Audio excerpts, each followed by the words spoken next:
What's going on, everyone? So the video you're about to watch is a little bit longer of one, and I edited it down like crazy. But it's me taking down these two giant stump palm trees with this Husqvarna Rancher 450. Little 50cc saw. I tell you what, I got the sprocket nose all gunked up. The chain, the drive links, the little holes inside the drive links that's supposed to carry the oil through the bar rail, completely gunked up. You'll see later on in there where every time I would give it a little bit of throttle, the chain would stop. I took the saw apart maybe 5 times during this job just to clean it, because it would get completely gunked up around this flywheel here and just mashed. You'll see it in the video. But anyways, I'm flipping my bar. I cleaned it all out, cleaned the chain up, and I'm just putting it back together.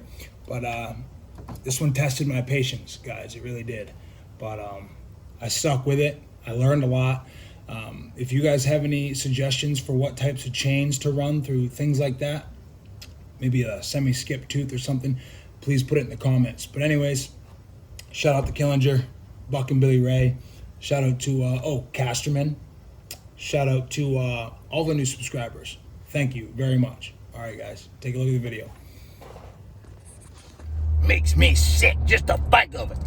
Back in my day, we didn't have no subbity wubbies, battery capacitors, no heady bed units, whatever you call them, right there, those little CD touch screen things there. Nah, we sat on the front porch and played our mouth organ right here.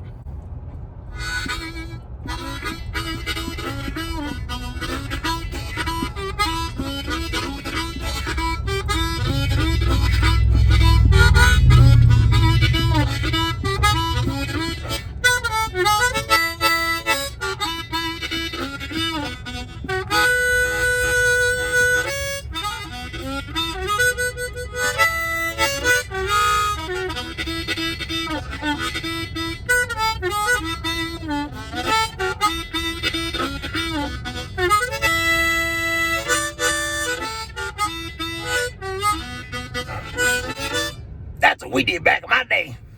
Yeah, boy, nothing beat that old mouth hop.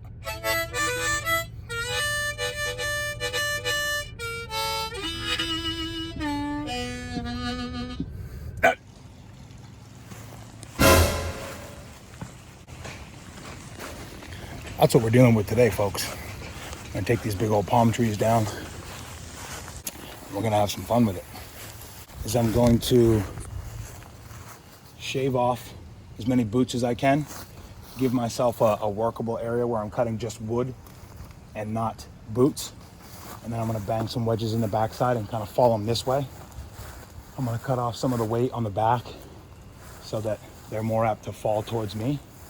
But yeah, guys, I'll have you guys watch.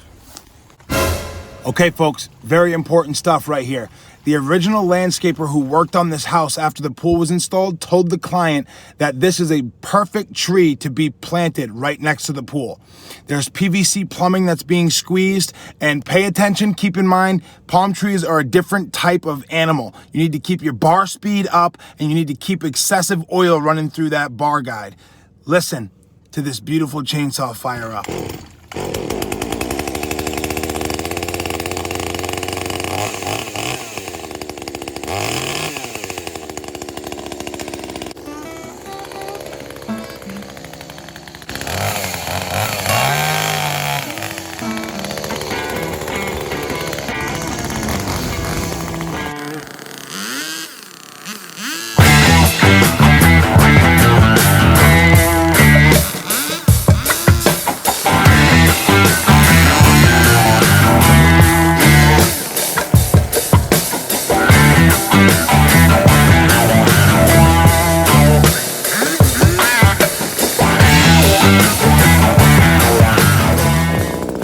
So what I'm doing is I'm trying to get the palm fronds from here, trying to get those off the pool.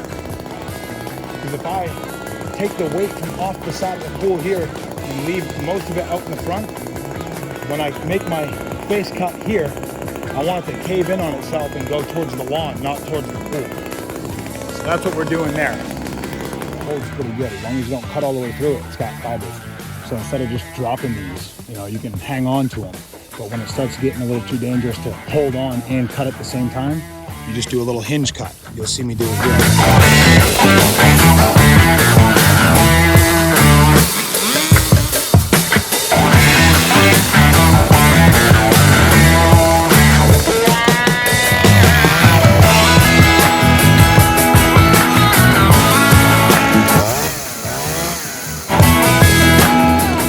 Got to be very careful because these right here will go right through your arm.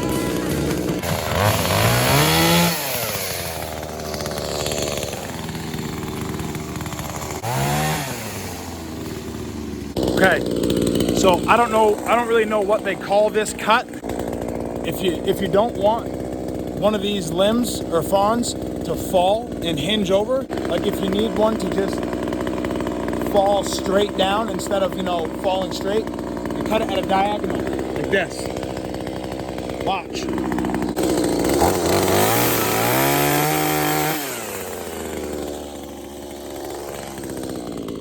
And that's how you can do that. Depends on what side you're cutting from, it'll fall to one side or the other. All right, so debris haul away. When you're in somebody's backyard, this will save you a bunch of time. Using a tarp and a cinch strap. It's not a ratchet strap, it just cinches into itself. Watch, I'll show you.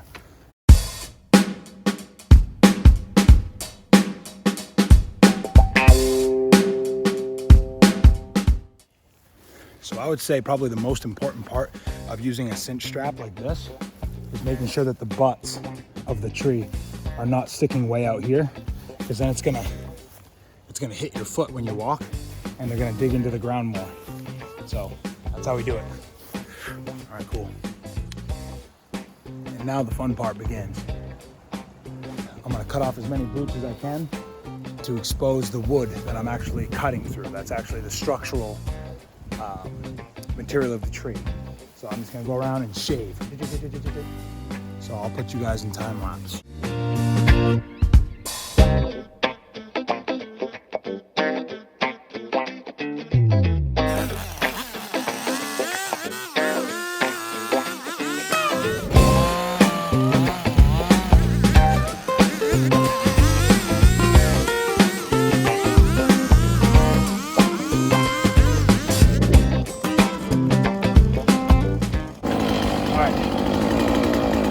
Now we're going to do our face cut and then follow it up by the back cut.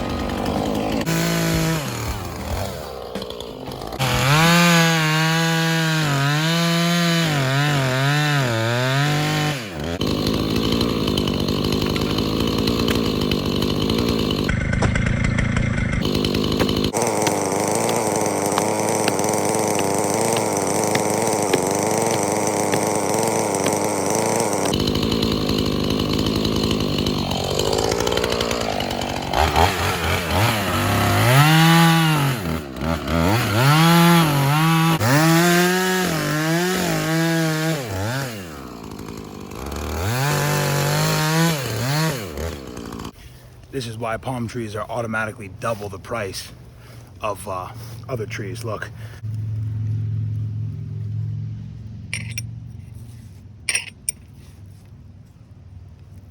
I said this in another video before. This is all just fiber. Look. Fiber. So no matter how much oil you use or how fast your chain speed is, it's gonna get gunked up. So I'm gonna clean this up, put it back together, and get these things knocked over.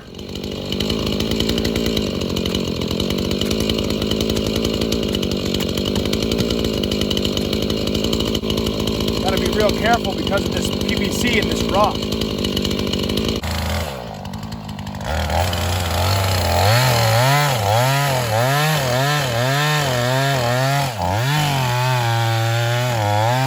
Look at how my chain stops after I rev it. It's just this type of wood.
All right, that chainsaw gets a break now. Dude, all this little fiber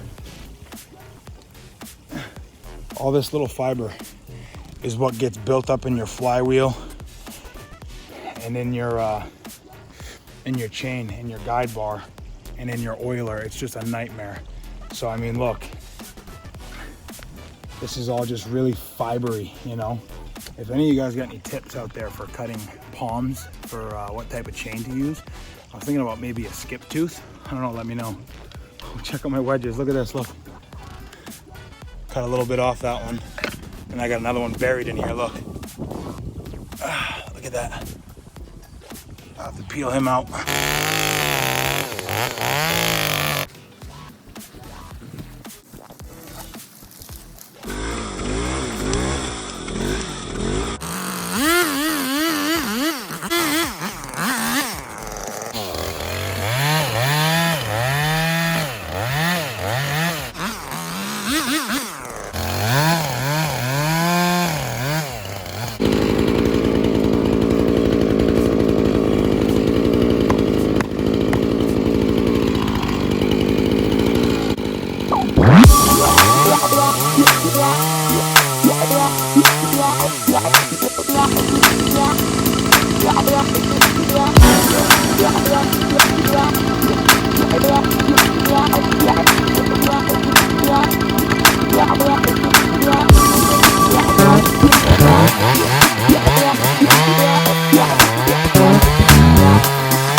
We're gonna put a strapper on it and see if we can pull it over.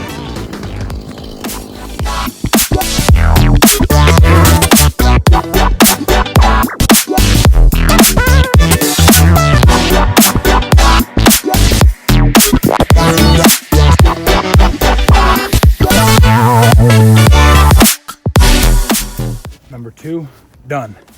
So the problem is here on this one is we couldn't get a bar in through here. So I think ultimately I'm gonna have to go with at least a 24-inch bar. 20-inch bar is not long enough. And probably skip tooth chain. But now we gotta get these 2 big old pineapples out of here. All right, I think that's enough for now. I'm gonna get this job done and get out of here.